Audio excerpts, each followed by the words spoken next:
और इस वक्त की सबसे बड़ी खबर का रुख कर रहे हैं दक्षिण कोरिया की राजधानी सियोल से। इस वक्त की सबसे बड़ी खबर आपको बता दें, जहां हैलोवीन फेस्टिवल के दौरान भगदड़ मचने से 149 लोगों की मौत हो गई, जबकि 150 से ज्यादा लोग घायल बताए जा रहे हैं। यहां जानकारी मिल रही है कि एक संकरी सड़क पर भगदड़ मची, जिसमें लोग एक दूसरे को कुचलते हुए आगे निकलने लगे, वहां से भागने लगे। भगदड़ में सांस लेना तक मुश्किल हो गया था। रिपोर्ट के मुताबिक दम घुटने और कार्डियक अरेस्ट की वजह से ज्यादा जानें गई हैं। चिंता की बात यह है कि मरने वालों का यह आंकड़ा बढ़ सकता है। तस्वीरें आप देख रहे हैं साउथ कोरिया की राजधानी सियोल की, जहां पर हैलोवीन की पार्टी थी और हैलोवीन की पार्टी एक संकरी सड़क पर चल रही थी। ऐसे में यहां पर अचानक से किसी बात को लेकर भगदड़ मच गई, अफरा तफरी शुरू हो गई और सीपीआर देते हुए आप यहां पर देख सकते हैं जो सुरक्षाकर्मी यहां पर पहुंचे हैं। 149 लोगों की मौत हो गई। 1 लाख से ज्यादा लोग यहां पर जुटे थे हैलोवीन की पार्टी के लिए। पहले जश्न यहां पर देखने को मिला, उसके बाद ये जश्न मातम में तब्दील हो गया। सीपीआर देकर लोगों की जान बचाने की कोशिश की गई, क्योंकि यहां पर दम घुटने से और कार्डियक अरेस्ट से ज्यादा जानें गई हैं। ये बड़ी खबर आपको बता रहे हैं। तस्वीरें भी आप अलग अलग देख सकते हैं। भगदड़ से साउथ कोरिया की राजधानी सियोल में हाहाकार मच गया। राजधानी सियोल में मौत का ये मंजर देखने को मिला हैलोवीन फेस्टिवल के दौरान, जहां पर करीब 1 लाख के आसपास भीड़ जुटी थी हैलोवीन पार्टी करने के लिए, यहां पर जश्न करने के लिए। लेकिन ये जश्न थोड़ी ही देर बाद मातम में तब्दील हो गया। करीब 149 लोगों की मौत हो गई और ये मरने वालों का यह आंकड़ा कहा जा रहा है कि बढ़ सकता है। मेरे सहयोगी प्रणय उपाध्याय फोन लाइन पर जुड़ रहे हैं। प्रणय, क्या इस बात की जानकारी मिल पाई है कि भगदड़ किस बात को लेकर मची यहाँ पर? देखिए अपर्णा, अभी इस बारे में तस्दीक ऑफिशियली नहीं हुई है कि कारण क्या था, लेकिन बताया जा रहा है प्रशासन की तरफ से कि भीड़ बहुत ज्यादा थी। उसी दौरान एक अफवाह फैली कि कोई सेलिब्रिटी वहां पहुंचा है और कुछ आकर्षक ऑफर है एक जगह पर, जो क्योंकि ये गली जिस तरीके का उसका रास्ता है ये डाउनहिल की तरफ था। डाउनहिल की तरफ यानी पहाड़ी, ऐसा एक ऊंचाई से नीचे की तरफ आने वाला रास्ता था। हजारों लोगों की भीड़ उस जगह मौजूद थी, रास्ता संकरा था और ऐसे में जब ये अफवाह फैली तो लोगों को लगा कि जल्दी से आगे पहुंचना चाहिए और उसके चक्कर में ये भगदड़ हुई है, ये भी बताया जा रहा है। लेकिन आंकड़ा ये बताता है कि 149 लोगों की मौत हो चुकी है, 76 लोग घायल है, इसमें से 19 अभी भी गंभीर रूप से घायल हैं और उनका इलाज चल रहा है। कोशिश हो रही है उन्हें बचाने की और 270 लोग अभी तक मिसिंग बताए जा रहे हैं। तो आप अंदाजा लगा सकती हैं कि 10 घंटे बाद भी अफरा तफरी की स्थिति उस पूरे इलाके के अंदर अभी भी है। परिवार वाले लोगों को ढूंढ रहे हैं और सबसे दुखद बात यह है कि जो मरने वाले लोग हैं उनमें अधिकतर की संख्या और अधिकतर की जो उम्र है वो 20 से 30 के बीच में है। तो कितना दर्दनाक हादसा है ये, जिसके अंदर युवा लोगों की अकाल मृत्यु हुई है और अधिकतर लोगों की दम घुटने से मृत्यु हुई है। लोगों को बचाने के लिए उनको सीपीआर दिया गया, लोगों को हृदयाघात हुआ है, हार्ट अटैक्स हुए हैं उस दौरान। और जब इमरजेंसी टीम वहां पहुंची तो करीब 46 लोगों की मौत वहीं मौके पर हो चुकी थी और बाकी लोगों को जब अस्पताल पहुंचाया गया तो भी उन्हें नहीं बचाया जा सका। तो आप देखें किस तरीके से करीब 10 घंटे से ज्यादा का वक्त हो चुका है फिलहाल अभी भी, लेकिन ये आंकड़ा लगातार बढ़ता चला जा रहा है। अभी तक 149 लोगों की मौत हो चुकी है, 76 लोग अभी भी घायल हैं, उनमें से 19 बेहद गंभीर स्थिति के अंदर हैं, उनका इलाज फिलहाल चल रहा है। जी अपर्णा। बिल्कुल प्रणय, अगर हम बात करें जिस तरह से आपने बताया कि ये डाउनहिल एरिया था जहां पर ये पार्टी हो रही थी हैलोवीन की और करीब 1 लाख लोग जुटे थे, इस तरह का आंकड़ा मिल रहा है, लेकिन क्या ये ऑर्गेनाइजर्स की तरफ से कोई भूल हुई, क्योंकि एक संकरी सड़क थी जहां पर इतनी बड़ी तादाद में लोग उमड़ गए? देखिए ये नाइट लाइफ का इलाका है साउथ कोरिया की राजधानी सियोल का, इटेवॉन का, और इस इलाके के अंदर आमतौर पर शाम के समय काफी भीड़ होती है। लोग पहुंचते हैं वहां पे क्योंकि यहाँ पे फूड स्टोर्स हैं, इसके अलावा यहाँ पे जो दूसरे स्टोर्स हैं, रेस्टोरेंट्स हैं इसके यहाँ पर, और इस कारण से ये जो शाम के समय में आमतौर पर काफी भीड़ वाला इलाका होता है। और ये हैमिल्टन होटल के पास की गली थी जहाँ पर ये भगदड़ हुई। ये इलाका थोड़ा सा बड़ा है और उस जगह के ऊपर अचानक से अफवाह फैली, भीड़ बहुत ज्यादा थी, हैलोवीन का मौका था और ये भी नहीं भूलना चाहिए वीकेंड के मौके पर हैलोवीन थी और साथ ही कोविड के बाद ये पहली हैलोवीन थी जिसके अंदर कोविड रेस्ट्रिक्शंस हटे थे, इसलिए बड़ी संख्या में लोग वहां पे पहुंचे थे, युवाओं में उत्साह था और इसी के मद्देनजर ये जो इस तरीके का हादसा था। हालांकि निश्चित रूप से प्रशासन की तरफ से कोई बड़ी और गंभीर चूक जरूर हुई है इसके अंदर, क्योंकि इतनी बड़ी संख्या में अगर लोग वहां जमा हो रहे हैं तो क्राउड कंट्रोल या क्राउड मैनेजमेंट के जो उपाय होने चाहिए वो निश्चित रूप से उस जगह पे नहीं थे। और स्थानीय समय के अनुसार करीब सवा 10 बजे, यानी भारतीय समय के अनुसार करीब 6:30 पौने 7 बजे का वक्त रहा होगा, जिस समय में वहां पर पहला इमरजेंसी जो कॉल है वो लोगों की तरफ से आया। वहां पर इमरजेंसी सर्विस बुलाई गई और उसमें कहा गया कि लोगों का दम घुट रहा है, यहाँ पर सांस लेने में तकलीफ हो रही है। और उसके बाद ये आंकड़ा बढ़ता चला गया, करीब 100 के करीब इमरजेंसी कॉल्स हुए हैं उस इलाके के अंदर। इमरजेंसी सर्विसेज को वहां पर प्रेसिंग किया गया, भेजा गया, और लोगों को ये जो इमरजेंसी स्टाफ होता है मेडिकल असिस्टेंस के लिए, इसको पहुंचने में खासी मशक्कत हुई। करीब 150 फायर टेंडर्स वहां पर तैनात करने की नौबत आई। तो आप इससे अंदाजा लगा सकते हैं कि कितने छोटे से इलाके के अंदर इतनी बड़ी भीड़ की मौजूदगी ने इस हादसे को कितना गंभीर बना दिया। और इसमें अधिकतर लोग, जो कि युवाओं की मौत हुई है इसके अंदर, उनमें काफी संख्या में महिलाएं भी हैं, पुरुष भी हैं। और इस तरीके से इस हादसे के अंदर न केवल जाने गई हैं, बल्कि इंतजामों को लेकर साउथ कोरिया जैसे मुल्क में जहां माना जाता है कि काफी व्यवस्थित है उनकी तमाम व्यवस्थाएं, जो सिक्योरिटी सर्विसेज हैं वो भी काफी चाक चौबंद रहती हैं, लेकिन वहां पर इस तरीके की घटना का हो जाना और केवल स्टैम्पीड के अंदर, यानी केवल भगदड़ के अंदर इस तरीके की घटना का हो जाना निश्चित रूप से गंभीर सवाल तो है। इसीलिए राष्ट्रपति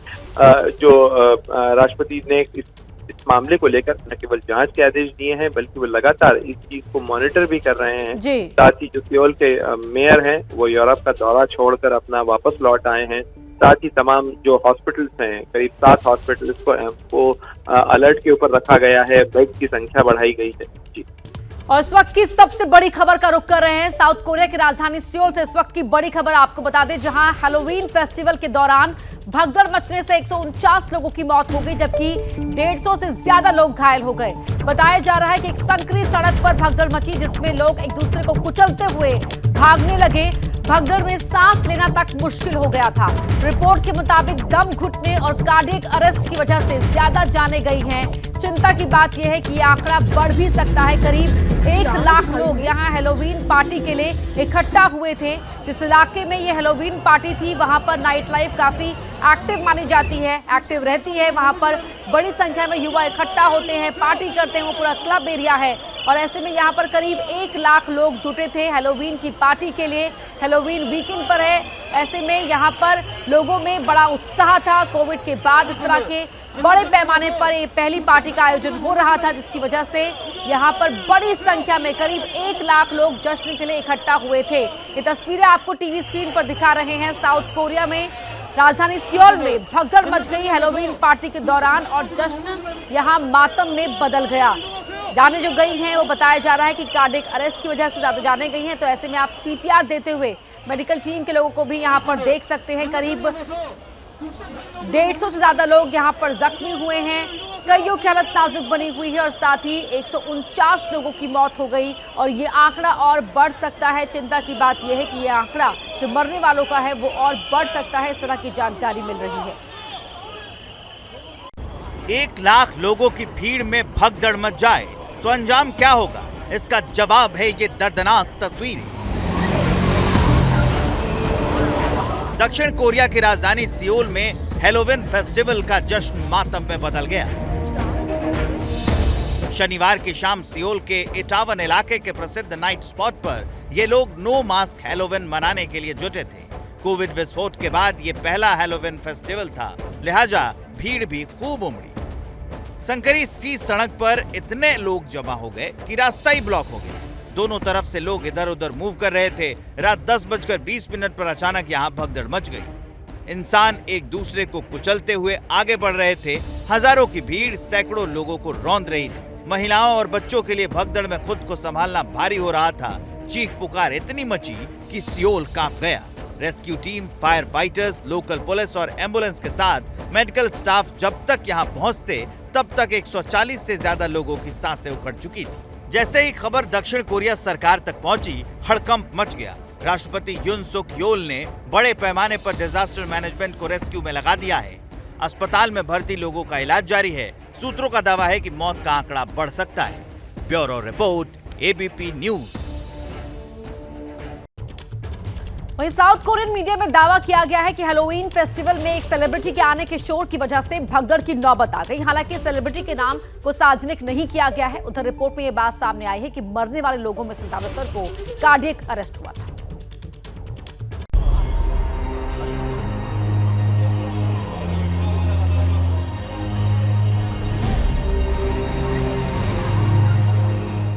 सियोल में मची भगदड़ में 145 से ज्यादा जानें कैसे गईं?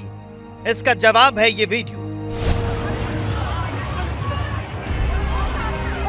सियोल की सड़कों पर अचेत अवस्था में सैकड़ों लोग गिरे पड़े थे। इनकी सांसें उखड़ रही थी, ये मौत के मुंह में समा रहे थे और मेडिकल स्टाफ और डॉक्टर्स की टीम इन्हें कार्डियोप्लोमोरी रेसिस्टेशन यानी सीपीआर दे रहे थे। साउथ कोरिया की मीडिया में दावा किया गया है कि हैलोवीन फेस्ट हादसे में मरने वाले 50 लोग यानी करीब 1/3 मौतों की वजह कार्डियक अरेस्ट। इसका मतलब है कि ये लोग भगदड़ में ऐसा फंसे कि सांस लेना मुश्किल हो गया, हार्ट की फंक्शनिंग अचानक रुक गई, दिमाग में खून की सप्लाई डिस्टर्ब हो गई और ये लोग मूर्छित होकर गिर पड़े। अचानक सांस रुकने या कार्डियक अरेस्ट जैसे संकट में मरीज की जान बचाने के लिए सीपीआर सबसे बेस्ट इमरजेंसी तकनीक मानी जाती है। सियोल भगदड़ में 140 से ज्यादा कैजुअलिटीज तो हुई, लेकिन ये सच है कि भगदड़ के बाद सीपीआर तकनीक से कई लोगों की जान भी बचाई गई। 400 इमरजेंसी मेडिकल स्टाफ ने अगर घायलों को सीपीआर न देकर सीधे हॉस्पिटल ले जाते तो मौत का आंकड़ा बढ़ जाता। Bureau report, ABP news. वहीं आज से करीब 230 साल पहले ब्लैक सी पर अपना दबदबा कायम करने के लिए रूस की सेना ने बैटल ऑफ पोल्टावा की विनाशकारी जंग लड़ी थी। तब से लेकर आज तक ब्लैक सी रूस के लिए नाक का सवाल है। ब्लैक सी की हर हलचल पर व्लादिमीर पुतिन की नजर होती है। कल ब्लैक सी में एक बड़ा धमाका हुआ। इस धमाके की गूंज पुतिन के कानों तक पहुंची है, क्योंकि जिस ब्लैक सी फ्लीट को समंदर का बाहुबली माना जाता है, उस पर यूक्रेन ने ड्रोन अटैक कर दिया।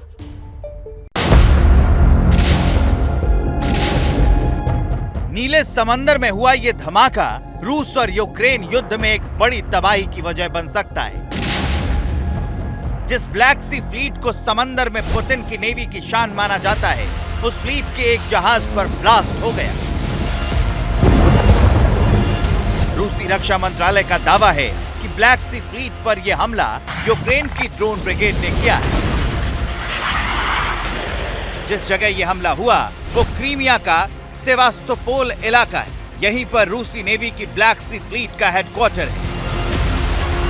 इतना ही नहीं, रूस का दावा है कि ब्लैक सी फ्लीट पर हुए हमले को यूक्रेन की 73वीं special centre for maritime operations ने अंजाम दिया।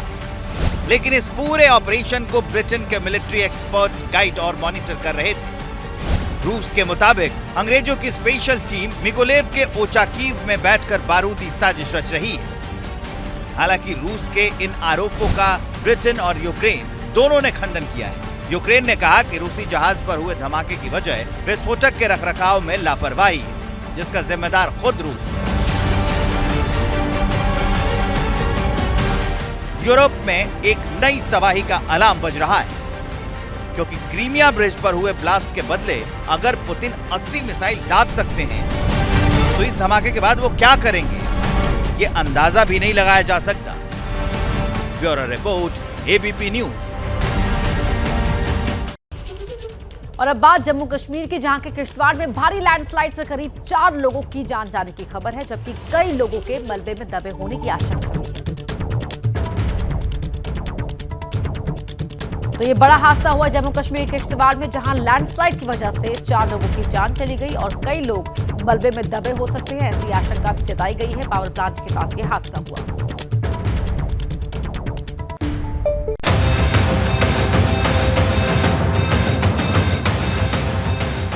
रेस्क्यू ऑपरेशन की ये तस्वीरें जम्मू कश्मीर के किश्तवाड़ की हैं, जहां कल रतले दराबशाला बिजली परियोजना के पास भारी लैंडस्लाइड में कई लोगों की जान चली गई। बताया जा रहा है कि बिजली परियोजना के पास सड़क निर्माण का काम चल रहा था, तभी अचानक लैंडस्लाइड हुआ और कई लोग मलबे में दब गए। इन तस्वीरों को देखिए, एक शख्स मलबे में फंसा है और उसे बचाने के लिए सेना पत्थरों को हटाने की कोशिश कर रही है। सेना के जवान मलबे में फंसे शख्स का बीच बीच में हौसला भी बढ़ाने की कोशिश करते देखे। ये जेसीबी मशीन भी मलबे में दब गई। जानकारी के मुताबिक पावर प्रोजेक्ट के पास एक के बाद एक कई लैंडस्लाइड हुई, जिससे कई लोग मलबे में फंस गए। मलबे से कई लोगों को सुरक्षित बाहर निकाल लिया गया है। घायलों को डोडा से अस्पताल में इलाज के लिए भेजा गया है। हादसे में जेसीबी ड्राइवर और एक पुलिसकर्मी की भी मौत हो चुकी है, जबकि कुछ दूसरे लोग भी अपनी जान गंवा चुके हैं। वहीं गुजरात और हिमाचल चुनाव में जुबानी जंग तेज होती जा रही है। चुनाव में विकास पर धर्म हावी होने लगा है। केंद्रीय मंत्री अनुराग ठाकुर ने दिल्ली की केजरीवाल सरकार पर धर्म के आधार पर भेदभाव का आरोप लगाया है।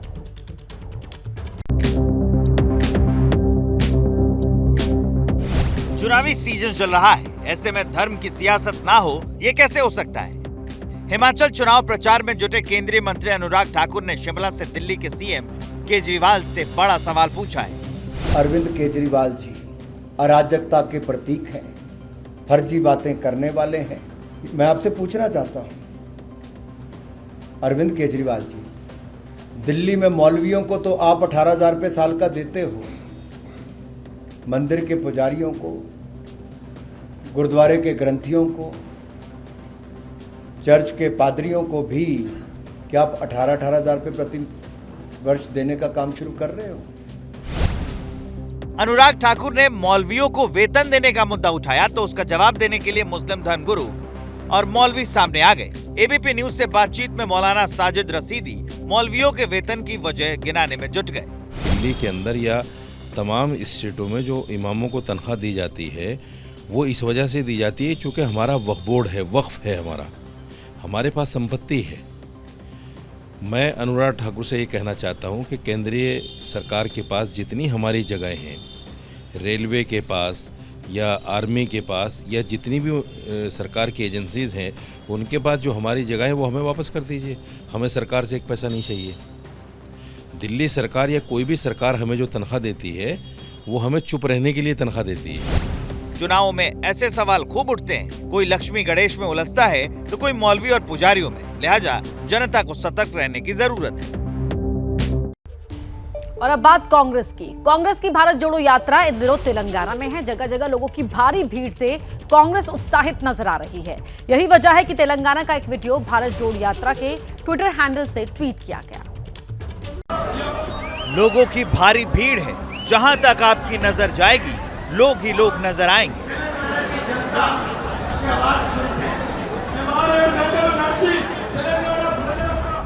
जन सैलाब के बीच बैकड्रॉप में राहुल गांधी की आवाज आ रही है।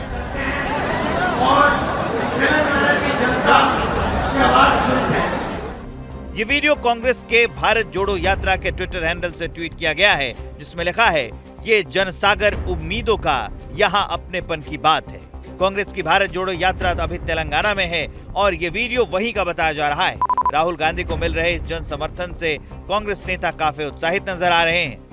भारत जोड़ो यात्रा में जो अभूतपूर्व सहयोग लोगों का मिल रहा है वो वाकई में अतुलनीय है, जिससे प्रतीत होता है कि नफरत से झुलसते हुए इस देश को एक ऐसे व्यक्ति की जरूरत है जो उनका हाथ थामकर उनको बेझिझक बेखौफ होकर गले लगा ले।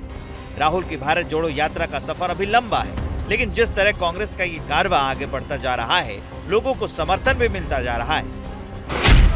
ऐसे में देखना दिलचस्प होगा कि 5 महीने के सफर के बाद कांग्रेस पार्टी कितना मजबूत होती है।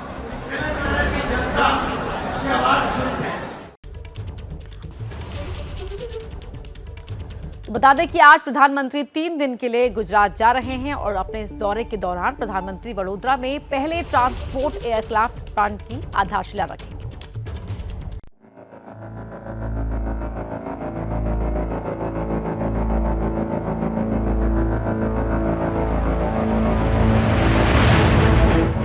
भारत को आत्मनिर्भर बनाने की दिशा में प्रधानमंत्री नरेंद्र मोदी एक और मजबूत कदम उठाने जा रहे हैं। अब देश में ही बनेगा C-295 मिलिट्री ट्रांसपोर्ट एयरक्राफ्ट। प्रधानमंत्री नरेंद्र मोदी दोपहर 2:30 पर वडोदरा में पहले ट्रांसपोर्ट एयरक्राफ्ट प्लांट की आधारशिला रखेंगे। मिलिट्री एयरक्राफ्ट्स को स्पेन की एयरबेस डिफेंस कंपनी और टाटा कंसोर्टियम मिलकर बनाएंगे। C-295 एयरक्राफ्ट पहली बार यूरोप से बाहर बनेगा। देश में पहली बार कोई प्राइवेट कंपनी ट्रांसपोर्ट एयरक्राफ्ट बनाने जा रही है। स्पेन की कंपनी के सहयोग से 40 एयरक्राफ्ट का निर्माण देश में होगा। भारतीय वायुसेना के लिए देश में बनने जा रहे इस एयरक्राफ्ट की खासियत जान लीजिए। C-295 मीडियम वेट मालवाहक विमान है। C-295 एयरक्राफ्ट 5 से 10 टन का पेलोड ले जा सकता है। करीब 11 घंटे तक उड़ान भर सकता है। एयरबस कंपनी के मुताबिक C-295 विमान एक साथ 71 सैनिक युद्ध के मैदान में ले जाने में सक्षम है। प्रधानमंत्री नरेंद्र मोदी अगले 3 दिनों तक गुजरात में रहेंगे।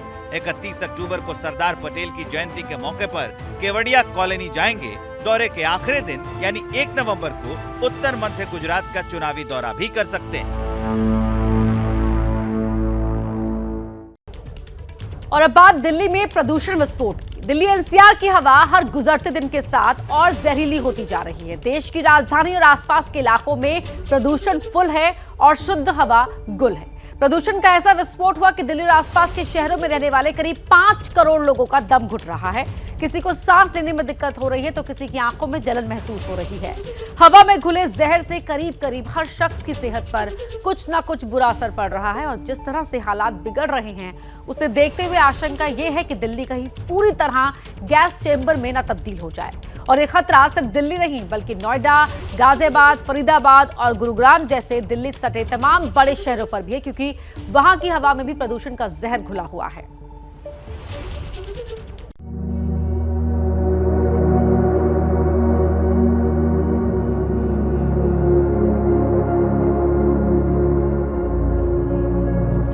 प्रदूषण फुल, राजधानी में शुद्ध हवा गुल।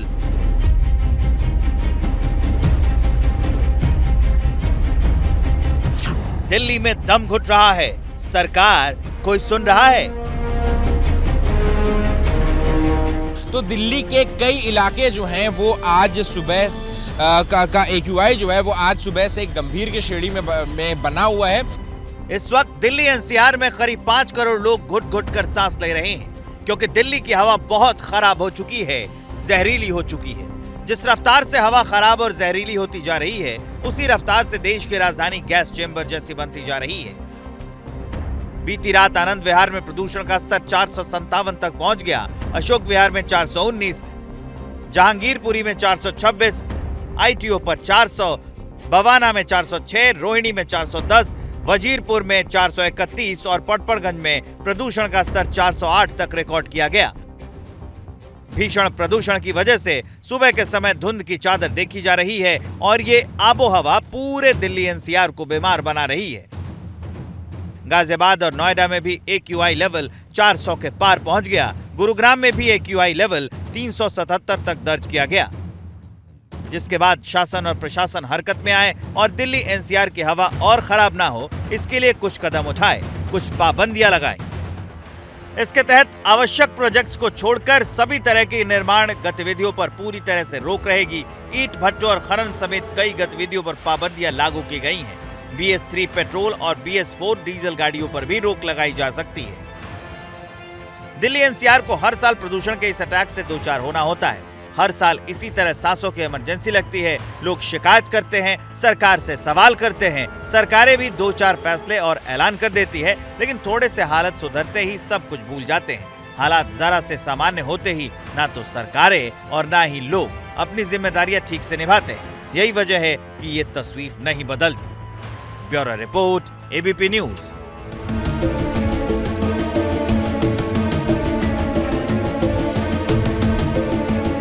बात कर लेते हैं इस वक्त की बड़ी खबर की। साउथ कोरिया की राजधानी सियोल से इस वक्त की बड़ी खबर आपको बता रहे हैं, जहां हैलोवीन फेस्टिवल के दौरान भगदड़ मचने से 151 लोगों की जान जाने की खबर है, जबकि 82 से ज्यादा लोग घायल बताए जा रहे हैं। 350 से ज्यादा लोगों के लापता होने की रिपोर्ट भी यहां पर लिखाई गई है। मारे गए लोगों में 19 विदेशी भी शामिल हैं। बताया जा रहा है कि एक संकरी सड़क पर भगदड़ मची, जिसमें लोग एक दूसरे को कुचलते हुए वहां से भागने लगे। भगदड़ में लोगों के लिए सांस लेना तक मुश्किल हो गया। रिपोर्ट के मुताबिक दम घुटने और कार्डियक अरेस्ट की वजह से ज्यादा मौतें हुई हैं। चिंता की बात यह है कि यह आंकड़ा और बढ़ सकता है। तो बड़ी खबर आपको साउथ कोरिया की राजधानी सियोल से बता रहे हैं। तस्वीरें भी आप देख सकते हैं। वहां पर मेडिकल हेल्प के लिए आई हुई टीम को CPR लोगों को देते हुए देखा जा सकता है। और सड़क पर यहां पर शवों के ढेर लग गए। हैलोवीन पार्टी के लिए करीब 1 लाख लोग यहां पर इकट्ठा हुए थे। अचानक किसी बात पर वहां पर भगदड़ मचना शुरू हुई और लोग एक दूसरे को रौंदते हुए वहां से भागने लगे। एक संकरी सड़क पर ये हैलोवीन पार्टी के लोग इकट्ठा हुए थे और बताया ये जा रहा है कि कोई सेलिब्रिटी वहां पर आने वाला है या पहुंच चुका है। इस बात को लेकर अफवाह बढ़ी और वहां पर भगदड़ शुरू हो गई। 1 लाख लोगों की भीड़ में भगदड़ मच जाए तो अंजाम क्या होगा? इसका जवाब है ये दर्दनाक तस्वीरें। दक्षिण कोरिया की राजधानी सियोल में हैलोवीन फेस्टिवल का जश्न मातम में बदल गया। शनिवार की शाम सियोल के इटावन इलाके के प्रसिद्ध नाइट स्पॉट पर ये लोग नो मास्क हैलोवीन मनाने के लिए जुटे थे। कोविड विस्फोट के बाद ये पहला हैलोवीन फेस्टिवल था, लिहाजा भीड़ भी खूब उमड़ी। संकरी सी सड़क पर इतने लोग जमा हो गए कि रास्ता ही ब्लॉक हो गया। दोनों तरफ से लोग इधर उधर मूव कर रहे थे। रात 10:20 पर अचानक यहाँ भगदड़ मच गई। इंसान एक दूसरे को कुचलते हुए आगे बढ़ रहे थे। हजारों की भीड़ सैकड़ों लोगों को रौंद रही थी। महिलाओं और बच्चों के लिए भगदड़ में खुद को संभालना भारी हो रहा था। चीख पुकार इतनी मची कि सियोल कांप गया। Rescue team, fire fighters, local police और एम्बुलेंस के साथ मेडिकल स्टाफ जब तक यहाँ पहुँचते तब तक 140 से ज्यादा लोगों की सांसें उखड़ चुकी थी। जैसे ही खबर दक्षिण कोरिया सरकार तक पहुंची, हड़कंप मच गया। राष्ट्रपति युन सुक योल ने बड़े पैमाने पर डिजास्टर मैनेजमेंट को रेस्क्यू में लगा दिया है। अस्पताल में भर्ती लोगों का इलाज जारी है। सूत्रों का दावा है कि मौत का आंकड़ा बढ़ सकता है। Bureau report, ABP news. और इस वक्त की एक और बड़ी खबर का रुख कर रहे हैं बगदाद से। जो इस वक्त की बड़ी खबर आ रही है, फुटबॉल स्टेडियम के पास गैस टैंकर में एक ब्लास्ट हुआ है जिसमें 9 लोगों की मौत हो गई है, जबकि 10 लोग घायल हो गए हैं। जिस वक्त धमाका हुआ उस दौरान स्टेडियम में बड़ी तादाद में लोग मौजूद थे। धमाके के बाद स्टेडियम में अफरा तफरी मच गई। तस्वीरें भी आप देख सकते हैं। गैस टैंकर में ब्लास्ट हुआ और धमाके के बाद स्टेडियम में अफरा तफरी मच गई। इस वक्त की बड़ी खबर बगदाद से आपको बता रहे हैं, जहां एक फुटबॉल स्टेडियम के नजदीक गैस टैंकर में ब्लास्ट होने के बाद वहां अफरा तफरी मच गई। इन तस्वीरों में भी आप देख सकते हैं ब्लास्ट के बाद की तस्वीरें आपको टीवी स्क्रीन पर दिखाई दे रही हैं। इस ब्लास्ट में 9 लोगों की मौत हो गई और 10 लोग घायल हुए। जिस वक्त धमाका हुआ उस दौरान स्टेडियम में बड़ी तादाद में लोग मौजूद थे। धमाके के बाद स्टेडियम में चारों तरफ अफरा तफरी मच गई। धमाके के बाद की तस्वीर आपके टीवी स्क्रीन पर है। बड़ी संख्या में वहां पर जो सुरक्षा बल है उसकी मौजूदगी आपको नजर आ रही होगी। इसके अलावा स्टेडियम में चारों तरफ अफरा तफरी मचने के बाद की तस्वीरें। एक गैस टैंकर में ये ब्लास्ट हुआ था। इन तस्वीरों में आपको दिखाई दे रहा होगा कि किस तरह से इस ब्लास्ट के बाद यहाँ नुकसान पहुंचा है। बगदाद की तस्वीरें। फायर ब्रिगेड की टीम यहाँ पर पहुंची, रेस्क्यू की टीम यहाँ पर पहुंची और यहाँ सामान को हटाते हुए इस बात को इंश्योर करते हुए, सुनिश्चित करते हुए कोई मलबे के नीचे दबा तो नहीं हुआ है। धमाके के बाद स्टेडियम में चारों तरफ अफरा तफरी मच गई। कुर्सियां यहाँ पर आपको नजर आ रही होगी। प्रणय उपाध्याय मेरे सहयोगी फोन लाइन पर जुड़ रहे हैं। प्रणय, क्या जानकारी मिल पाई है धमाके को लेकर? देखिए अपना जानकारी मिल रही है कि ईस्ट बगदाद के अंदर एक फुटबॉल स्टेडियम के पास कैफेटेरिया के अंदर धमाके की एक घटना हुई है। कुछ देर पहले ये घटना हुई है। करीब 20 लोगों के अब तक मारे जाने की पुष्टि हुई है। इसके अंदर 20 लोग घायल हुए हैं और करीब इसमें कई लोगों के 9 लोगों के मारे जाने की पुष्टि हुई है फिलहाल। लेकिन ये मरने वालों का आंकड़ा बढ़ भी सकता है। हालांकि आपको पता ही है कि बगदाद के अंदर स्थितियां इस तरीके की काफी लंबे समय से बनी हुई हैं। धमाके की घटनाएं लगातार होती रहती हैं वहां पर। लेकिन ये जो धमाका हुआ है ये काफी जबरदस्त धमाका बताया जा रहा है। किसी गैस टैंकर के अंदर ये ब्लास्ट हुआ है। लेकिन क्या ये आतंकी साजिश है? इस घटना को किस तरीके से अंजाम दिया गया? फिलहाल इराकी अथॉरिटीज की तरफ से इस बारे में कोई आधिकारिक बयान नहीं आया है। लेकिन कोशिश चल रही है राहत और बचाव के काम की भी, और साथ ही जो राहत और बचाव की टीमें हैं उन्हें तैनात कर दिया गया है इस पूरे इलाके के अंदर। लोगों को वहां न जाने के लिए कहा गया है। जी, बहुत शुक्रिया प्रणय आपका इस पूरी जानकारी के लिए। और अब बात जम्मू कश्मीर की कर लेते हैं, जहां के किश्तवाड़ में भारी लैंडस्लाइड से करीब 4 लोगों की जान जाने की खबर है, जबकि कई लोगों के मलबे में दबे होने की आशंका है। जम्मू कश्मीर के किश्तवाड़ में ये बड़ा हादसा हुआ है। 4 लोगों की मौत इस हादसे में हुई है। लैंडस्लाइड के चलते ये हादसा हुआ, जहां 4 लोगों की जान चली गई।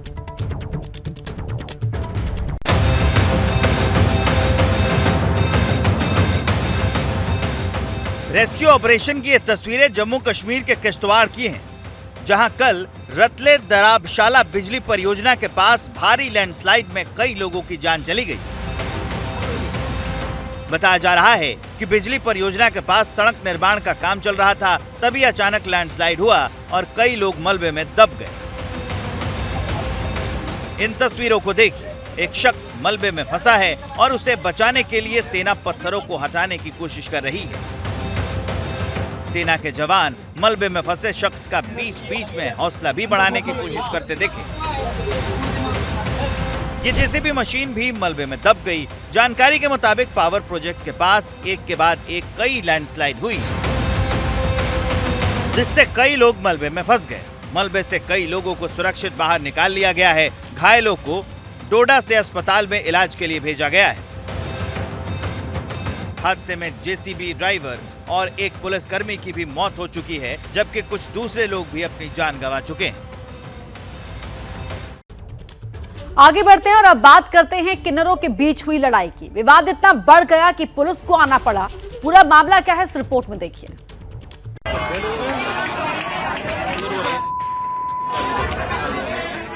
ये तस्वीर है यूपी के अलीगढ़ की, जहां किन्नरों का दो गुट सड़क पर आमने सामने आ गया। जमकर मारपीट हुई। लड़ाई शुरू हुई रिसोर्ट पर दावेदारी को लेकर। इस इलाके को दोनों गुट अपना बता रहे हैं। इलाके को लेकर शुरू हुई कहासुनी इतनी बढ़ गई कि नौबत हाथापाई तक पहुंच गई।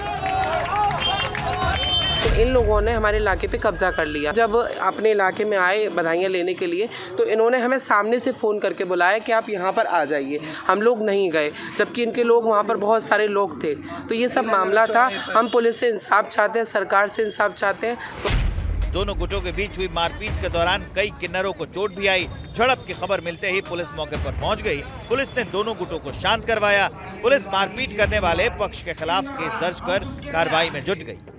सूचना आई है, इसमें क्षेत्राधिकारी जो है इनको मौके पे भेजा जा रहा है। मौके पे पुलिस टीम है, बताया जा रहा है मौका शांत है। जो भी तहरीर प्राप्त होती है, क्या सूचना मिली थी सर? किन्नरों के गुस्से की एक और तस्वीर मध्य प्रदेश के सतना से आई है। ये वीडियो सोशल मीडिया पर वायरल हो रहा है।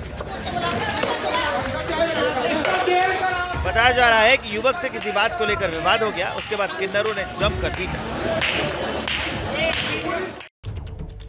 अगली खबर झारखंड से है, जहां के कार्यकारी अध्यक्ष के बयान से कांग्रेस के लिए नई मुसीबत खड़ी हो गई। गौ तस्करी के मामले में भारत को नंबर 1 बता दिया। जितनी बड़ी बड़ी ऑटोमेटिक जो कसाई खाना जिसको कहते हैं, वो ब्राह्मणों का है। प्रदेश कांग्रेस के कार्यकारी अध्यक्ष का ये बयान सोशल मीडिया पर खूब वायरल हो रहा है। जाति पर टिप्पणी कर जलेश्वर महतो पूरी तरह से फंस गए। और जितनी, ये राजनीतिक बात नहीं है, सच्चाई है, इसलिए बोल रहा हूं। श्री कृष्ण भगवान सामने। और जितनी बड़ी बड़ी ऑटोमेटिक जो कसाई खाना जिसको कहते हैं, वो ब्राह्मणों का है। सोशल मीडिया पर तेजी से वायरल हो रही ये तस्वीर है माटीगढ़ा डैम ग्वाला धौड़ा की। गोवर्धन पूजा के मौके पर समारोह का आयोजन किया गया था। समारोह के मौके पर महतो ने सिर्फ ब्राह्मणों पर ही टिप्पणी नहीं की, बल्कि हिंदुस्तान को सबसे बड़ा गो तस्कर देश बता डाला। नोट करिए इस बात को, दुनिया में सबसे बड़ा गौ मांस का तस्कर हिंदुस्तान आपका देश है। आप गूगल में देख लीजिए, अगर मैं गलत कह रहा हूं गूगल में देख लीजिए आप। जलेश्वर महतो झारखंड कांग्रेस के कार्यकारी प्रदेश अध्यक्ष हैं। जहां एक तरफ कांग्रेस नेता राहुल गांधी भारत जोड़ो यात्रा पर हैं, वहीं दूसरी ओर उनके नेता बयानों के जरिए विवाद खड़ा कर रहे हैं। जलेश्वर महतो ने पहली बार इस तरह की बयानबाजी नहीं की है, इससे पहले भी ऐसा कर चुके हैं। हाल में ही उन्होंने भुइयां बेलदार समाज के महिलाओं के खिलाफ गलत टिप्पणी की थी, जिसको लेकर खूब आलोचना हुई थी। किसी को बुरा नहीं लगना चाहिए इस बात पर। और अब बात दिल्ली में प्रदूषण विस्फोट की। दिल्ली एनसीआर की हवा हर गुजरते दिन के साथ और जहरीली होती जा रही है। देश की राजधानी और आसपास के इलाकों में प्रदूषण फुल है और शुद्ध हवा गुल है। प्रदूषण का ऐसा विस्फोट हुआ है कि दिल्ली और आसपास के शहरों में रहने वाले करीब 5 करोड़ लोगों का दम घुट रहा है। किसी को सांस लेने में दिक्कत हो रही है तो किसी की आंखों में जलन हो रही है। हवा में घुले जहर से करीब करीब हर शख्स की सेहत पर कुछ ना कुछ बुरा असर पड़ रहा है। और जिस तरह से हालात बिगड़ रहे हैं, उन्हें देखते हुए आशंका यह है कि दिल्ली कहीं पूरी तरह गैस चेंबर ना बन जाए। और ये खतरा सिर्फ दिल्ली नहीं, बल्कि नोएडा, गाजियाबाद, फरीदाबाद और गुरुग्राम जैसे दिल्ली से सटे तमाम बड़े शहरों पर भी है, क्योंकि वहां की हवा में भी प्रदूषण का जहर घुला हुआ है।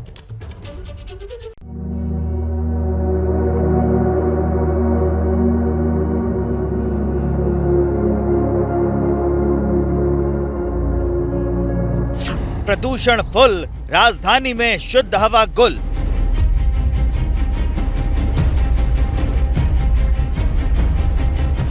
दिल्ली में दम घुट रहा है, सरकार कोई सुन रहा है? तो दिल्ली के कई इलाके जो हैं वो आज सुबह का AQI जो है वो आज सुबह से एक गंभीर की श्रेणी में बना हुआ है। इस वक्त दिल्ली एनसीआर में करीब 5 करोड़ लोग घुट घुट कर सांस ले रहे हैं, क्योंकि दिल्ली की हवा बहुत खराब हो चुकी है, जहरीली हो चुकी है। जिस रफ्तार से हवा खराब और जहरीली होती जा रही है, उसी रफ्तार से देश की राजधानी गैस चेंबर जैसी बनती जा रही है। बीती रात आनंद विहार में प्रदूषण का स्तर 457 तक पहुंच गया। अशोक विहार में 419, जहांगीरपुरी में 426, ITO पर 400, बवाना में 406, रोहिणी में 410, वजीरपुर में 431 और पटपड़गंज में प्रदूषण का स्तर 408 तक रिकॉर्ड किया गया। भीषण प्रदूषण की वजह से सुबह के समय धुंध की चादर देखी जा रही है और ये आबोहवा पूरे दिल्ली एनसीआर को बीमार बना रही है। गाजियाबाद और नोएडा में भी AQI लेवल 400 के पार पहुंच गया। गुरुग्राम में भी AQI लेवल 377 तक दर्ज किया गया, जिसके बाद शासन और प्रशासन हरकत में आए और दिल्ली एनसीआर की हवा और खराब ना हो, इसके लिए कुछ कदम उठाए, कुछ पाबंदियां लगाएं। इसके तहत आवश्यक प्रोजेक्ट्स को छोड़कर सभी तरह की निर्माण गतिविधियों पर पूरी तरह से रोक रहेगी। ईंट भट्टों और खनन समेत कई गतिविधियों पर पाबंदियां लागू की गई हैं। BS3 पेट्रोल और BS4 डीजल गाड़ियों पर भी रोक लगाई जा सकती है। दिल्ली एनसीआर को हर साल प्रदूषण के इस अटैक से दो चार होना होता है। हर साल इसी तरह सांसों की इमरजेंसी लगती है, लोग शिकायत करते हैं, सरकार से सवाल करते हैं, सरकारें भी दो चार फैसले और ऐलान कर देती है, लेकिन थोड़े से हालत सुधरते ही सब कुछ भूल जाते हैं। हालात जरा से सामान्य होते ही ना तो सरकारें और ना ही लोग अपनी जिम्मेदारियां ठीक से निभाते हैं। यही वजह है कि ये तस्वीर नहीं बदलती। Bureau report, ABP news.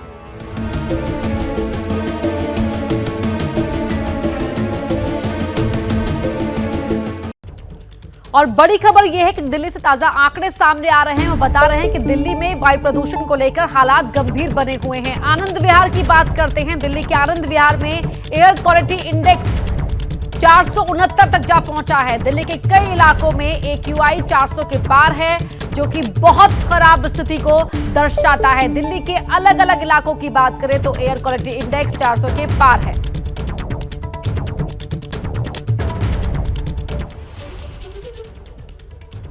और मेरे साथ मेरे दो सहयोगी जुड़ रहे हैं। दिल्ली के अक्षरधाम से दिव्यांकर तिवारी और विजय चौक से अहमद बिलाल मेरे साथ जुड़ चुके हैं। दिव्यांकर, पहले मैं आपका रुख करना चाहूंगी, क्या हालत है बाहर, क्योंकि आप तो बाहर मौजूद हैं। इस वक्त जो हवा है वो किस तरह से बनी हुई है, AQI क्या कह रहा है?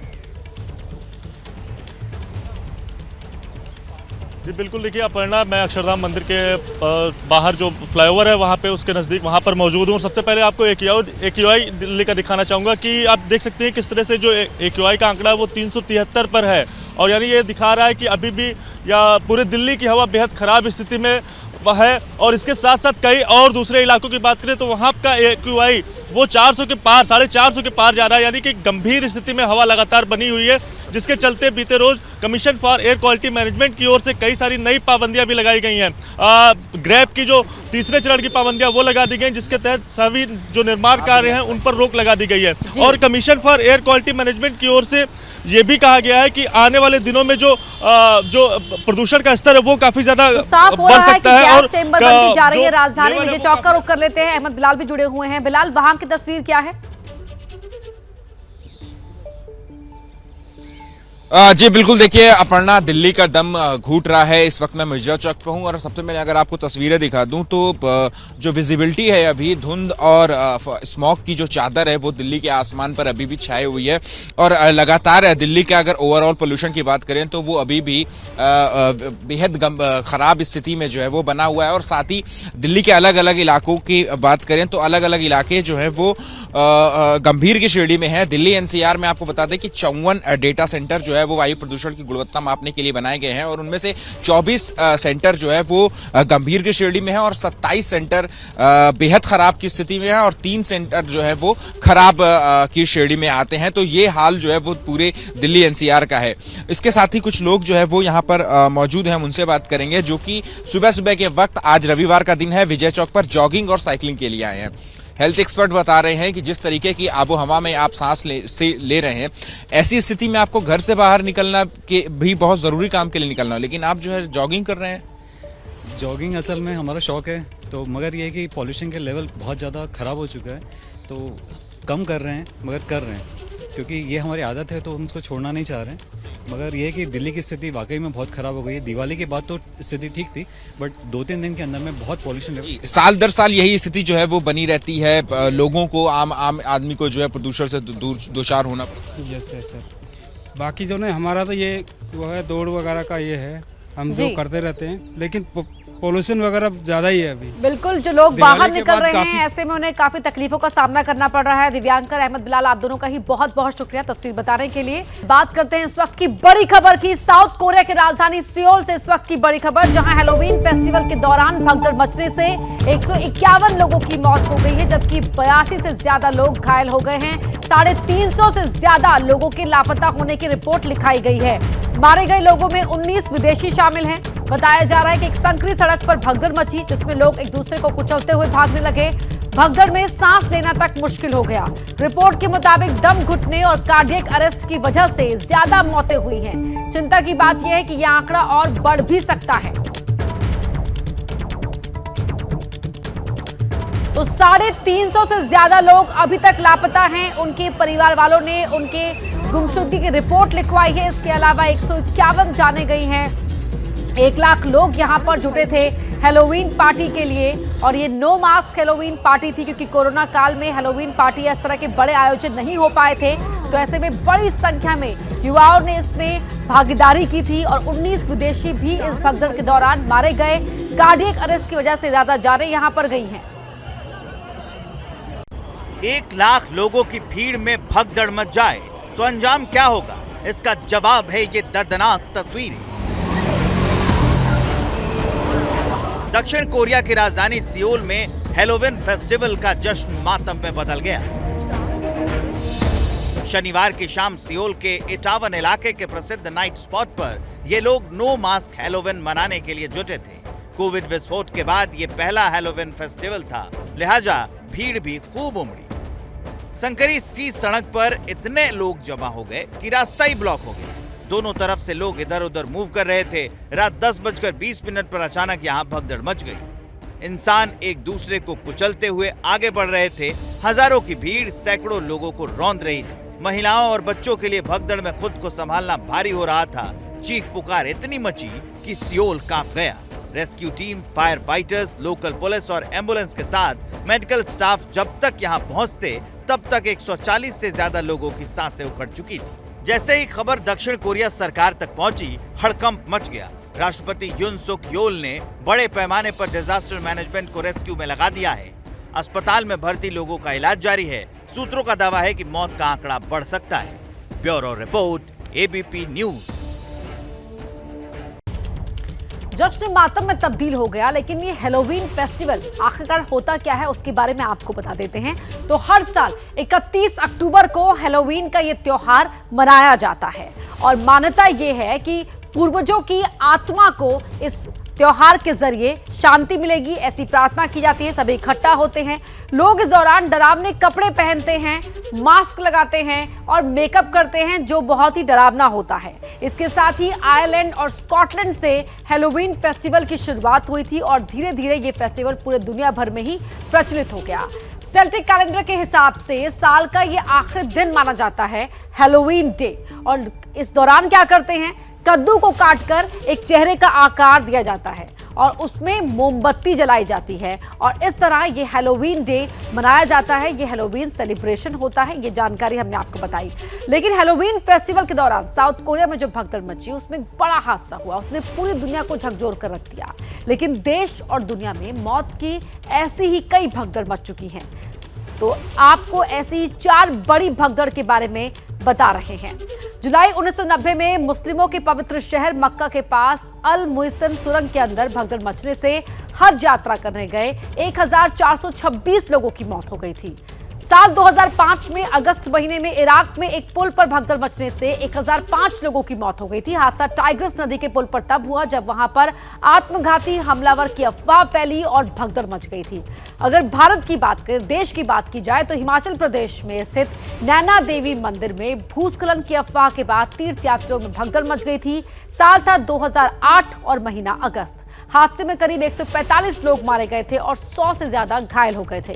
उस हादसे के 1 महीने बाद ही यानी सितंबर 2008 में राजस्थान के जोधपुर में बड़ी भगदड़ हुई। हादसा चामुंडा मंदिर में हुआ जिसमें 147 लोग मारे गए।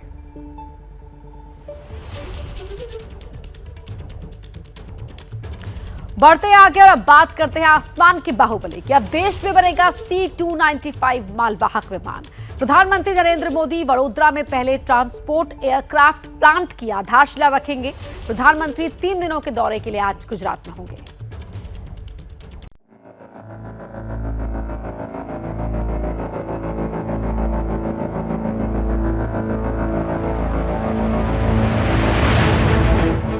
भारत को आत्मनिर्भर बनाने की दिशा में प्रधानमंत्री नरेंद्र मोदी एक और मजबूत कदम उठाने जा रहे हैं। अब देश में ही बनेगा C-295 मिलिट्री ट्रांसपोर्ट एयरक्राफ्ट। प्रधानमंत्री नरेंद्र मोदी दोपहर 2:30 पर वडोदरा में पहले ट्रांसपोर्ट एयरक्राफ्ट प्लांट की आधारशिला रखेंगे। मिलिट्री एयरक्राफ्ट्स को स्पेन की एयरबेस डिफेंस कंपनी और टाटा कंसोर्टियम मिलकर बनाएंगे। C-295 एयरक्राफ्ट पहली बार यूरोप से बाहर बनेगा।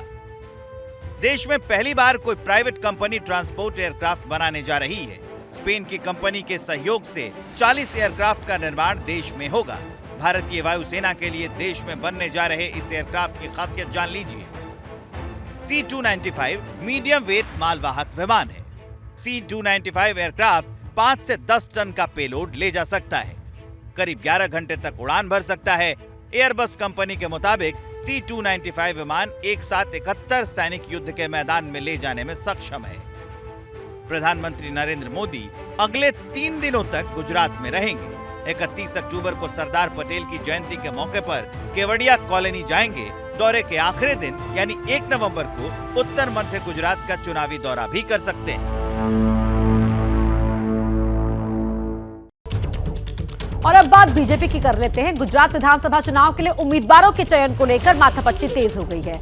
2 नवंबर से बीजेपी की अहम बैठक होने वाली है। 5 दिनों तक चलने वाली इस बैठक के बाद नाम का ऐलान किया जाएगा।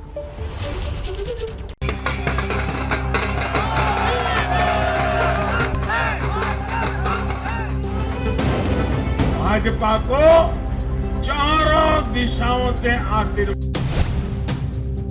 चुनावी सरगर्मियों के बीच सबकी निगाहें टिकी हुई हैं उन नामों पर जो चुनाव लड़ने के लिए मैदान में उतरने वाले हैं। उम्मीदवारों की चयन प्रक्रिया को अंतिम रूप देने में बीजेपी जुट गई है। प्रधानमंत्री नरेंद्र मोदी आज से 3 दिवसीय गुजरात दौरे पर हैं। 1 नवंबर को मोदी के गुजरात दौरे का अंतिम दिन होगा। दौरा खत्म होने के अगले दिन यानी 2 नवंबर को बीजेपी उम्मीदवारों की चयन प्रक्रिया को अंतिम रूप देगी। उम्मीदवारों के चयन को लेकर 2 से 7 नवंबर तक मैराथन बैठक चलेगी। राज्य सदस्यीय बोर्ड की बैठक में उम्मीदवारों का चयन होगा। राज्य सदस्यीय बोर्ड में हर सीट के लिए 3 दावेदारों का पैनल होगा। फैसला होने के बाद नामों को नेशनल पार्लियामेंट्री बोर्ड को भेजा जाएगा। माना जा रहा है बीजेपी के उम्मीदवारों की लिस्ट अगले हफ्ते जारी हो सकती है। पीएम मोदी के दौरे से पहले गृह मंत्री अमित शाह 6 दिवसीय गुजरात दौरे पर थे। शाह के दौरे के दौरान भी उम्मीदवारों के नाम को लेकर कई बैठकें हुई थी।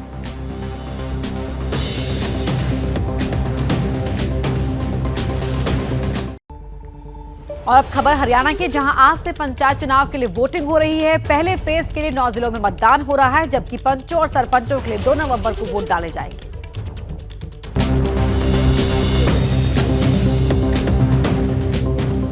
हरियाणा के 22 जिलों में से 9 जिलों में आज पंचायत चुनाव के लिए वोट डाले जा रहे हैं। जिन 9 जिलों में वोटिंग हो रही है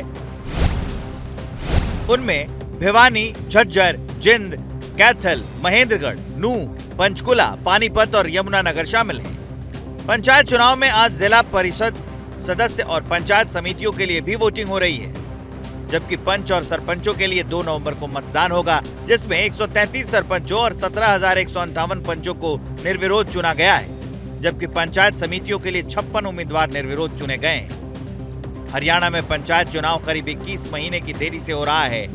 फिलहाल वोटिंग तो हो रही है, लेकिन नतीजों के लिए 27 नवंबर तक का इंतजार करना होगा। अब बात आपकी खाने की थाली की, जिसका जायका महंगाई ने बिगाड़ दिया है। सब्जियों की कीमत अखिल भारतीय समस्या का रूप ले चुकी है। क्यों त्योहारी मौसम में सब्जियों की कीमतें आसमान छू रही हैं, ये रिपोर्ट देखिए। लाल टमाटर टेंशन दे रहा है, प्याज की कीमतें रुला रही हैं, आलू के दाम निकाल रहे हैं दम। आम आदमी की दौड़ रोटी, कपड़ा और मकान, लेकिन 2 जून की रोटी के साथ 2 वक्त की सब्जी भी जरूरी है। इसी जरूरत ने फिलहाल लोगों की जेब पर महंगाई की स्ट्राइक मारी है। उसका कमाने वाला है, उसके लिए शाम को रोटी बनाना बहुत मुश्किल है, बहुत मुश्किल है। इतना रेट ऊंचा हो गया है कि बस बयान से बाहर है, बहुत ज्यादा बाहर है। नाश्ते की प्लेट हो या लंच की थाली या फिर डिनर, हर पहर महंगाई का झोंका लगा है। आम आदमी किसी महंगी सब्जी को खरीदने से परहेज कर भी ले, लेकिन थाली की बेसिक जरूरत वाली सब्जियां भी अपनी कीमतों पर इठलाने लगी हैं। दिल्ली के मयूर विहार की एक सब्जी मार्केट में है, खुदरा मार्केट है ये, जहां पर तरह तरह की सब्जियां हैं, लेकिन इनके दाम जो है वो पिछले कुछ दिनों में चढ़े हुए हैं। आलू जो कुछ दिनों पहले 20 से 25 रुपए किलो बिक रहा था, अब जो है वो 30 से 35 रुपए किलो बिक रहा है। वहीं प्याज के दाम भी जो है वो तकरीबन 40 रुपए प्रति किलो की दाम से बिक रहे हैं। वहीं टमाटर की बात करें तो टमाटर भी 60 रुपए प्रति किलो हो चुका है। महंगी सब्जियां अखिल भारतीय संकट का रूप ले चुकी हैं। राजधानी दिल्ली नहीं, आर्थिक राजधानी मुंबई में भी सब्जियों की कीमतों का सेंसेक्स लगातार चढ़ रहा है। हम इस वक्त आए हुए हैं मुंबई के दादर मार्केट में, और जैसा कहा जा रहा है कि आलू और टमाटर के दाम अभी बढ़ सकते हैं, लेकिन वास्तविकता क्या है? मैं इस वक्त ये सब्जी मंडी और ये थोक व्यापारी यहाँ पर आप देखिए कि बैठे हुए हैं। भाई साहब, अभी टमाटर क्या रेट चल रहा है? 40 रुपये किलो। 40 रुपए किलो। जो कांदा पहले 20 रुपए किलो था, अभी डायरेक्ट 32 रुपए 36 रुपए किलो हो चुका है होलसेल भाव। रिटेल में तो पूछो मत। भाई साहब, अभी टमाटर का रेट वगैरह क्या चल रहा है? अभी 60 रुपए 50 रुपए किलो है। मध्य प्रदेश की राजधानी भोपाल में आलू और टमाटर के बढ़ते दामों ने लोगों की पेशानी पर बल ला दिया है और खरीदार जरूरी सब्जियों के लिए सरकार से सब्सिडी की मांग कर रहे हैं। ये ऐसी सब्जी की हर में टमाटर डलता है, हर में आलू डलता है, तो ये चीजें तो थोड़ी हर घर में पहुंचनी चाहिए। इसकी कीमत ऐसे रखे सरकार है, ये सब सरकार ही कर सकती है। सरकार को कुछ ऐसी कृषि नीति बनानी चाहिए कि आलू टमाटर जो एक आम सामान्य गरीब आदमी का भोजन है, उसके उत्पादन के लिए बढ़ावा देना चाहिए, सब्सिडी दे आलू प्रोडक्शन के लिए। पूरब में भी सब्जियों के दाम टक्कर दे रहे हैं और लोग बढ़ी हुई कीमतों के लिए जेब में ज्यादा नोट रखने को मजबूर हो गए हैं। 500 का शायद 1000 नहीं होगा, लेकिन 500 का आपका 750 800 तो हो ही गया होगा। मैं डबल नहीं होने से भी, लेकिन जैसे ठंडे के मौसम में आप एक्सपेक्ट करते हो कि चीजों के दाम कम होंगे, उस तरह से हुआ नहीं है। देश भर में सब्जियों की कीमत में उछाल क्यों आया है, उसे भी समझिए। अक्टूबर में भारी बारिश से फसलों को नुकसान हुआ, टमाटर का उत्पादन 4% कम और आलू का उत्पादन 5% कम हुआ। त्योहारों के दौरान अधिक मांग से कीमतें बढ़ी। सब्जी के साथ साथ सफर भी महंगा हो गया है। राजधानी दिल्ली में दिल्ली सरकार ने ऑटो और टैक्सी का किराया बढ़ा दिया है। अब टैक्सी में 1 किलोमीटर का किराया 25 से बढ़कर 40 रुपए और ऑटो का मीटर 25 के बजाय 30 रुपए प्रति किलोमीटर से डाउन होगा। हालांकि केजरीवाल सरकार के इस फैसले से ऑटो चालकों में राय बटी हुई है। बढ़ी कीमतों से ऑटो चालकों को कम सवारी मिलने का डर है, इसलिए वो सीएनजी की कीमत कम करने की मांग पर अड़े हैं। सीएनजी है, उसका दाम कम कर दे, किराया वो का वो रहे, जो पब्लिक को भी नहीं जोर पड़े, हमें भी नहीं पड़े। किराया बढ़ेगा, हमारा काम कम होगा। काम कम इसलिए होगा क्यों, वो किराया बढ़ने से हमारी गाड़ी पे पैसेंजर नहीं आएगा। गैस का भी तो रेट बढ़ गया ना, उस हिसाब से उन्होंने किराया बढ़ा दिया। आज गैस कितने रेट हो गया, पहले कितना कम था, अब कितना ज़्यादा हो गया, तो इसीलिए देख के उन्होंने टैक्सी का और ऑटो का किराया बढ़ा दिया। 20 साल बाद गुजरात का गुलबर्ग। गुजरात में माहौल चुनावी है। गांधीनगर की गद्दी के लिए खूब जोर आजमाइश चल रही है। चुनावी पिच पर मजहबी मुद्दों का ज्वार है।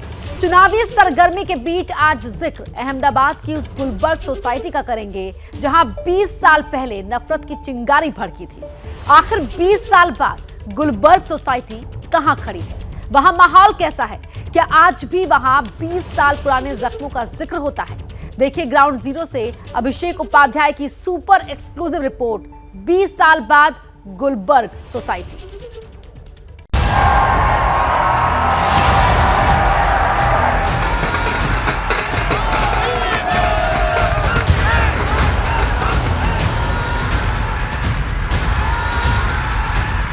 मैं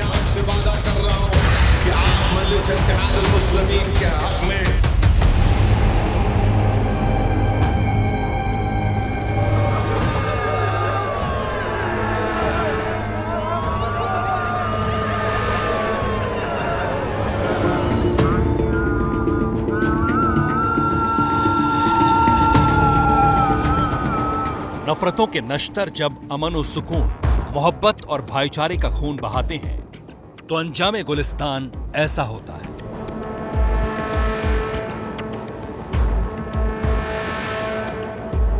बीस साल पहले नफरतों का लावा अहमदाबाद की गुलबर्ग सोसाइटी पर भी फूटा।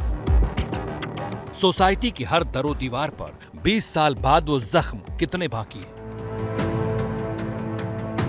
20 सालों में जाने कितना पानी साबरमती में बह गया, लेकिन 2 दशक बाद आज गुलबर्ग सोसाइटी कहां खड़ी है। 20 साल बाद गुलबर्ग का माहौल कितना बदला। 2 दशक पहले दंगों के जो जख्म गुलबर्ग को मिले, वक्त का मरहम उस टीस को, उस दर्द को कितना भर सका। 20 साल बाद विकास के नक्शे पर गुलबर्ग के बाशिंदे कहां खड़े हैं। गुलबर्ग सोसाइटी की चौहद्दियों के इर्द गिर्द माहौल कैसा है। 20 साल बाद क्या आज भी डर, दहशत और खौफ के किस्से यहां हैं। आज कहानी उस गुलबर्ग सोसाइटी की जहां बेधड़क और बेखौफ जिंदगी का बसेरा है। ये गुलबर्ग सोसाइटी का चेहरा है। चेहरा वही है, मगर मौसम बदल चुका है। पतझड़ की ऋतु बीत चुकी है। नए फूल खिले हैं और इन नए फूलों को देख करके बशीर बद्र का वो शेर आ रहा है। नए दौर के नए ख्वाब हैं, नए मौसमों के गुलाब हैं। ये मोहब्बतों के चिराग हैं, इन्हें नफ़रतों की हवा न दे। गुलबर्ग सोसाइटी इसी बात की दुआ कर रही है कि मोहब्बत के इन चिरागों को नफ़रत की हवा अब कभी न लगने पाए। अतीत के पन्ने पलटें तो गुलबर्ग सोसाइटी की बेतहाशा पीड़ा का अंदाजा होता है। बात 20 साल पुरानी। तारीख 28 फरवरी 2002, दिन गुरुवार। गुलबर्ग का माहौल खुशनुमा था, लेकिन घड़ी की सुइयों ने जैसे ही 10 बजे के कांटे को छुआ, कुछ ऐसा हुआ जिससे गुलबर्ग सोसाइटी नफरत की भट्टी में राख हो गई। गुलबर्ग सोसाइटी में 29 बंगले और 10 फ्लैट थे। 250 के करीब लोग यहां रहते थे, जिनमें मुस्लिम परिवार ज्यादा थे। दंगे में 69 लोगों की जान गई थी। गुलबर्ग के मौजूदा माहौल और मिजाज की नब्ज टटोलते हमारी मुलाकात कासिम मंसूरी से हुई, जिनकी जुबां पर आज दंगों से ज्यादा बेफिक्री और बेधड़क दौड़ती जिंदगी का जिक्र था। इस गुलबर्गा सोसाइटी में इस समय एक ही परिवार है, कासिम भाई का, जो अभी भी यहाँ पर रहता है और उस वक्त भी ये परिवार यहाँ था। बाकी सबने छोड़ दिया। आप देखिए, आपको यहाँ पर खंडहर इमारतें दिखाई पड़ रही हैं, जिन्हें कि छोड़ करके लोग जा चुके हैं। सिर्फ कासिम भाई यहाँ रह गए हैं। 20 साल बीत गए हैं। 20 साल में ये पूरी सोसाइटी खाली हो गई है। आप अकेले यहाँ रहते हैं। अभी आप क्या करते हैं, कैसे आपका कारोबार चलता है? ये तो कोई काम धंधा करता नहीं हूँ, मगर मेरे जो लड़के हैं, एक वो ये झूले बनाते बच्चों के, और इसमें हिंदू औरतें भी हमारे काम करने आती है। हिंदू औरतें काम करती है। आपस में कोई तलखी नहीं है, कोई नाराजगी नहीं, कोई दिक्कत नहीं? क्या हमारा कुछ भी नहीं है। 20 सालों से यहाँ रह रहे हैं। उस बलवे के बाद जो 20 साल बीते हैं, ये 20 साल शांति से बीते हैं? शांति से। हमारा कोई किसी झगड़ा ही नहीं हमारा। परिवार में कितने बच्चों? 19 साल में मरे हैं, जिसमें मेरे 3 तो मेरी बेटे की बहू है, 6 मेरे पोता पोती, 1 मेरी औरत, 1 मेरा लड़का, 1 लड़की। गमे गुलबर्ग के सफे पर वक्त रौनक की इबारत लिख चुका है। सोसाइटी अब भी वैसी ही खड़ी है जैसे 20 साल पहले थी, लेकिन बदलाव की बयार यहां पहुंच चुकी है। बदलाव ही तो है जो 20 साल पहले की नफरत आज मोहब्बत का चोला ओढ़ चुकी है। लेकिन दर्द की कई दास्तानें इन्हीं खंडहरों में आज भी दफन है, जिनका जिक्र जब जब होता है अजीब सी खलिश यहां के बाशिंदों को महसूस होती है। 13 नंबर है। हम चल रहे हैं उस मकान की तरफ जहां पर कासिम भाई के परिवार के लोग उस समय रहते थे और इनकी माताजी रहती थी, और 2 भाई की औरतें, 1 भाई की बहू, 1 भाई का पोता, और हमारे मायूं करके 7 आदमी यहाँ इस बंगले में मरे। और मैं तो क्या यहाँ था नहीं, मैं एक को खून का बोतल देने गया था, हॉस्पिटल में गया, इसलिए मैं बच गया हूँ। कासिम मंसूरी के जख्मों पर वक्त का मरहम भर चुका है। मोहब्बत का मरहम इंसानी रवायत और वजूद से अलग है। ईंट मिट्टी से बनी गुलबर्ग सोसाइटी का मिजाज भी बदल चुका है। यहाँ अजीब सी खामोशी है, न डर है न डर की कोई वजह। अहमदाबाद की गुलबर्ग सोसाइटी के ये मकान अब भी खाली पड़े हैं, मगर अब इन मकानों के किराएदार बदल गए हैं। पहले यहाँ पर अविश्वास, डर और आशंका की छायाएं रहती थीं। अब यहाँ पर भाईचारा, यकीन और भरोसे के नए किराएदार आ गए हैं। इन खाली पड़े मकानों में भी लगातार चहलकदमी की आवाजें गूंजती हैं। यहाँ पर नई उम्मीदें चहलकदमी करती हैं। गुलबर्ग सोसाइटी चले आइए तो यहाँ की खामोशी बहुत कुछ बयां करती है। मानो ये पैगाम देती है कि बदलाव और भरोसे का खाद पानी बहुत कुछ बदल सकता है। 20 साल में गुलबर्ग सोसाइटी को भी विकास की डोज बदल चुकी है। जहां 20 सालों से अंधेरा था, वहां आज उम्मीदों का सवेरा है। कासिम साहब यहाँ ये बता रहे हैं कि लाइट का इंतजाम हुआ है। लाइट बताइएगा मुझे। यहाँ लाइट, यहाँ 2.5 साल में आया मेरा लाइट, ऐसा पता नहीं। लाइट आया मेरी माँ के बंगले में, और मेरा तो पहले मैंने करवा दिया। लाइट आई है। और पानी वगैरह का पानी तो आता ही है। पानी तो आता है। नफरतों का कोई पैमाना नहीं होता। मुखौटा बदलकर नफरत विश्वास की जमीन पर नश्तर उतारती आई है। खैर, गुलबर्ग सोसाइटी के विकास के मीटर की रीडिंग के साथ ये जानना भी जरूरी था कि आखिर यहाँ माहौल कैसा है।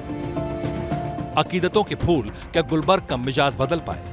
इसका मुकम्मल जवाब हमें यहाँ की फेमस मस्जिद मुस्तफा में मिला, जहाँ जुमे की नमाज हो रही थी। गुलबर्ग सोसाइटी की इस मस्जिद में अभी जुमे की नमाज पूरी हुई है। यहाँ पर अकीदत के चिराग जल रहे हैं। अकीदत यानी श्रद्धा के, जिनकी रोशनी खुर्शीद यानी कि सूरज की रोशनी को सीधी चुनौती दे रही है। अमन चमन रहे, शांति रहे, इसीलिए दुआ कर रहे हैं। जुमे ये दुआ करते हैं हर जुमे। गुलबर्ग सोसाइटी में पुराने जख्मों का जिक्र नहीं, बल्कि नए हौसलों की बातें होती हैं। जिस मस्जिद मुस्तफा से निकला पैगाम गुलबर्ग सोसाइटी के मुसलमानों के लिए खास अहम है, उस मस्जिद के पैगाम की तासीर को सफ़े पढ़ना भी जरूरी था। गुलबर्ग सोसाइटी की मस्जिद है और इमाम साहब हमारे साथ मौजूद हैं, शमसुल हक साहब। कब से यहाँ पर आप नमाज पढ़ा रहे हैं? मैं ऐसे व्यापार करता हूँ बेकरी का, नमाज यहाँ पढ़ा देता हूँ बस। नमाज आप पढ़ाने यहाँ आते रहते हैं, तो यहाँ जुमे में लोग आते हैं? जुमे में आते हैं। पूरा ये भर जाता है? हाँ, भर जाता है। कोई समस्या यहाँ पर किस तरह की? अभी फिलहाल तो नहीं है, लेकिन जो हो चुकी है वो हो चुकी। फर्क ये है कि बस अब कुछ सालों से तो शांति है। दंगों की आग में झुलसी गुलबर्ग सोसाइटी में नई उम्मीदों के चर्चे हैं। उम्मीदों को पंख लगे हैं, इसलिए बहुत कुछ बदल चुका है। बदलाव और ख्वाहिशों की और कहानियां भी मिली, जिन्हें जानना आपके लिए भी जरूरी है। वाकई काबिले तारीफ है गुलबर्ग के भाईचारे की ये दास्तान। आज गुलबर्ग सोसाइटी नई उम्मीदों के साथ आगे बढ़ रही है। यहाँ का हर बाशिंदा अपने नौनिहालों के मुस्तकबिल को संवारने में लगा है। बेटी हिंदू की हो या मुसलमान की, किसी का सपना डॉक्टर बनने का है तो कोई सचिन तेंदुलकर जैसा महान खिलाड़ी बनना चाहता है। सवाल ये भी था कि क्या 20 साल बाद गुलबर्ग सोसाइटी के बाशिंदों तक विकास पहुंचा? इसकी भी पड़ताल अभिषेक उपाध्याय ने की।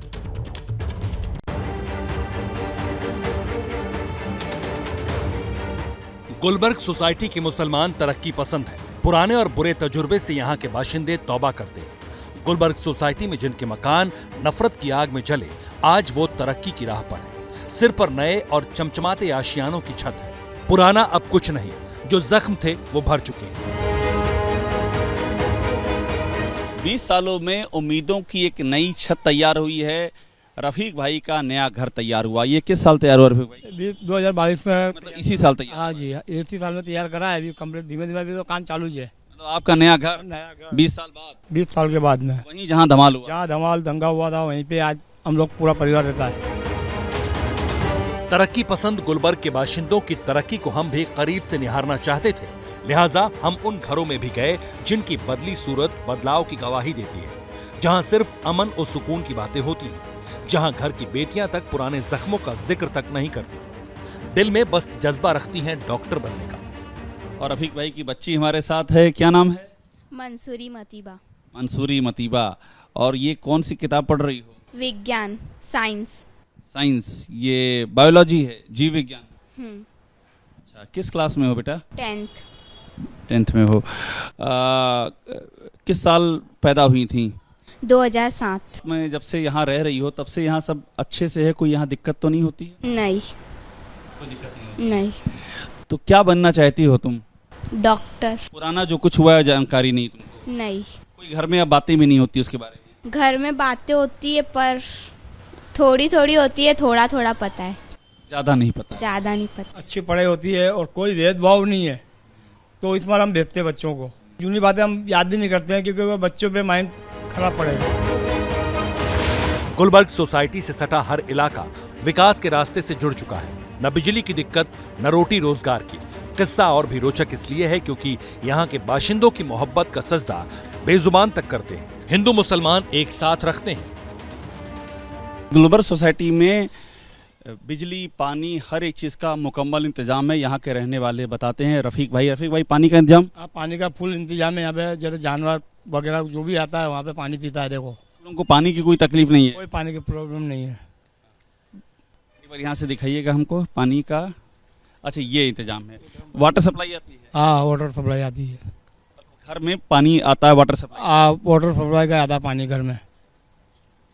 पानी स्टोर भी कर लेते? हाँ, स्टॉक भी करते हैं। ऊपर पानी है, नीचे टंकी बनेली है सब।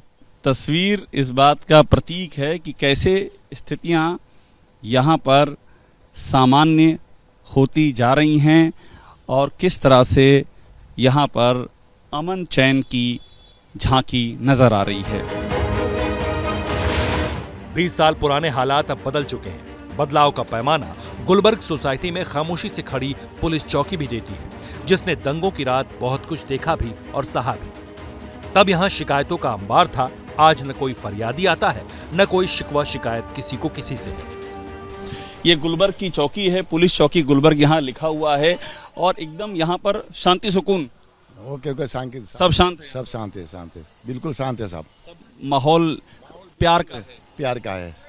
कोई धमाल नहीं? नहीं, कोई धमाल नहीं होता है। सब जो होना था वो हो गया, वो जगह कोई जरूरत नहीं है। यहाँ कोई शिकायत लेके नहीं आता? कोई शिकायत लेके नहीं आता। यहाँ पॉलिटिशियन है, जो भी शिकायत होती है पॉलिटिशियन के अंदर होती। गुलबर्ग सोसाइटी का विकास मीटर और बदलाव की गिरह खोलते सुबह से शाम हो चुकी थी। दिन ढल चुका था। तभी कैमरे में हिंदू मुसलमान एकता की ऐसी नजीर कैद हुई जो उन सब के लिए मुकम्मल पैगाम दे गई जिन्हें नफरतों के ठेकेदार होने पर गुमान है। सूरज अभी डूबने को है, लेकिन इस गुलबर्गा सोसाइटी में एक अजीब किस्म की या अलग किस्म की प्रकाश की किरण हमको दिखाई पड़ रही है और ये है मानवीय रिश्तों से निकले हुए प्रकाश की किरण।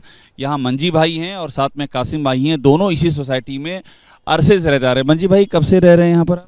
हम बचपन से मैं यहाँ लकड़े काटते थे हमारे वालिद के धमाल के बाद में यहाँ आया अंदर।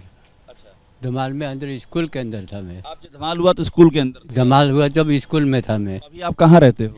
यहीं रहता हूँ ना।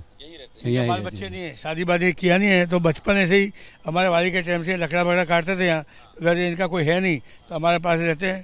तो इनको खाना माना अभी पहले वहाँ से आता था बाहर, अभी इनको पाँव में थोड़ा लग गया है तो खाना माना चाय पानी हम ही लोग। जिस सोसाइटी में धमाल हुआ था इतना बड़ा, वहाँ हम देख रहे हैं आप दोनों लोग साथ साथ, हिंदू मुसलमान सब साथ साथ। ये तो यहाँ नहीं थे जब कासम भाई भी कोई नहीं थे, मैं अकेला ही आया यहाँ। यहाँ सोसाइटी में कोई नहीं थे, सब जला दिया था ना, यहाँ कोई नहीं थे। नहीं मंजी भाई, मैं कह रहा हूँ आज की तारीख में आप लोग आराम से रह रहे हो यहाँ पर, कोई दिक्कत नहीं है? कोई दिक्कत नहीं है अभी। अब कोई इस तरह का डर नहीं लगता है कि दोबारा कोई बलवा हो जाएगा, धमाल, ऐसा कोई डर नहीं है? नहीं, कोई डर नहीं है। तो ये देखिए, ये भी कहानी है। मंजी भाई हैं, कासिम भाई हैं, साथ साथ रहते हैं और कैसे तस्वीर बदलती है 20 सालों के अंतराल में, कैसे यहाँ की फिजा बदली, ये उसकी एक जीती जागती बानगी है। हम वरुण के साथ Abhishek Upadhyay, ABP News, Gulbarga society.